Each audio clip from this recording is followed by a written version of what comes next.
One stop सेंटरच्या माध्यमातून अत्याचारग्रस्त महिलांना सक्षम बनवणार, केंद्रीय मंत्री अन्नपूर्णा देवी यांचे कोल्हापूरमधील सेंटरला भेट। तर पाहूया बातमी खालीलप्रमाणे सविस्तर।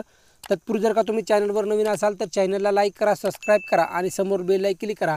नंतर तुम्हाला असेच नवनवीन व्हिडिओ पाहायला मिळतील।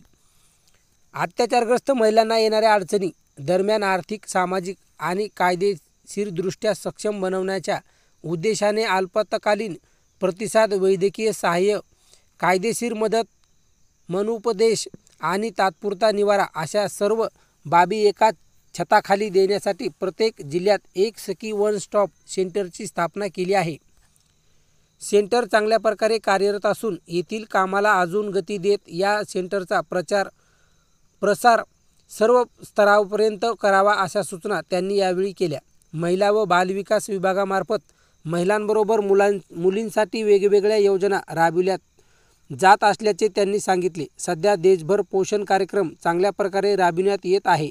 अंगणवाडी स्तरावर पोषण आणि शिक्षण असे दुहेरी काम केले जात असून यासाठी अंगणवाडी सेविकांचा विशेष प्रशिक्षण कार्यक्रमही सुरू करण्यात आला असल्याचे त्यांनी सांगितले।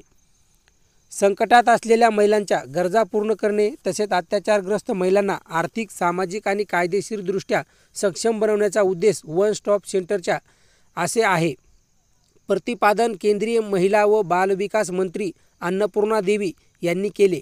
त्यांनी कोल्हापुरातील सखी वन स्टॉप सेंटरला भेट देऊन तेथील कामकाजाचा आढावा घेतला। त्या म्हणाल्या, विविध प्रकारच्या अत्याचारांना सामना करणाऱ्या महिलांना आधार देण्यासाठी तयार केलेल्या विविध सरकारी योजनांच्या माध्यमातून त्यांना जगण्याचा नवा मार्ग या ठिकाणी मिळू शकतो। यावेळी सोबत खासदार शाहू महाराज छत्रपती, खासदार धनंजय महाडिक, खासदार धैर्यसिंग माने, जिल्हाधिकारी अमोल येडगे, जिल्हा महिला व बालविकास अधिकारी सुहास वाईगडे, जिल्हा कार्यक्रम अधिकारी शिल्पा पाटील, केंद्रीय प्रशासक नीलम धनवडे आदी मान्यवर उपस्थित होते। वन स्टॉप सेंटरमध्ये अत्याचारग्रस्त महिलांना मदत दिली जाते। या ठिकाणी तातडीने मदत म्हणून आवश्यक असल्यास 5 दिवस महिलांना निवाराही दिला जातो। त्यांच्या गरजेनुसार आरोग्यसेवा, कायदेशीर मदत तसेच पोलीस मदतही मिळते। या ठिकाणी वादविवाद सोडवण्यासाठी समुपदेशनही केले जाते। टोल फ्री क्रमांक 181 वर अशा अत्याचारग्रस्त महिलांनी तक्रार देऊन मदत मिळविण्यासाठी 20 मिनिटांमध्ये आवश्यक सहकार्य करण्यास सुरुवात केली जाते। कोल्हापूर येथील वन स्टॉप कुपोषणमुक्त भारत हे आपले उद्दिष्ट असून यासाठी मुलांना चांगले पोषण दिले तरच येणाऱ्या काळात आपण विकसित भारत असे हे आपले स्वप्न पूर्ण करू शकू, असे त्या म्हणाल्या। प्रत्येक जिल्ह्यात वन स्टॉप सेंटरची संख्या एकच असते, मात्र त्या जिल्ह्याची आवश्यकता पाहून आणि त्याबाबतचा प्रस्ताव मिळाल्यानंतर मंत्रालयीन स्तरावर याबाबत दुसरे सेंटरही सुरू करण्यात परवानगी दिली जाते, असे त्यांनी सांगितले। या चर्चेदरम्यान उपस्थित खासदार महोदयांनी केंद्रीय मंत्री अन्नपूर्णा देवी यांच्याकडे अंगणवाडी सेविकांच्या मानधनवाढीबाबतही चर्चा केली। नोकरी करणाऱ्या महिलांसाठी असलेल्या वसतिगृहाच्या योजनेअंतर्गत जिल्ह्यात 4 वसतिगृह आहेत। अलीकडेच 50 महिलांच्या क्षमतेच्या व भाडेतत्वावर जागा असलेल्या 5व्या वसतिगृहाचा प्रस्ताव देण्यात आला आहे।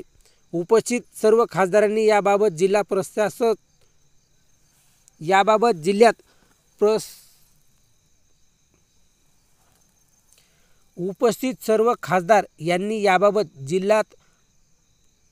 प्रशस्त वसतिगृहासाठी मागणी केली। त्यानुसार 400 पेक्षा जास्त क्षमता असलेल्या वसतिगृहासाठी जास्त जागा निश्चित करून नव्याने प्रस्ताव देण्यात यावे आहे, असे याबाबत तमिळनाडूमधील नोकरी करणाऱ्या महिलांच्या आदर्श वसतिगृहाची पाहणी करून त्याचप्रमाणे या ठिकाणी उभारणी करता येईल अशी ग्वाही केंद्रीय मंत्री अन्नपूर्णा देवी यांनी दिली।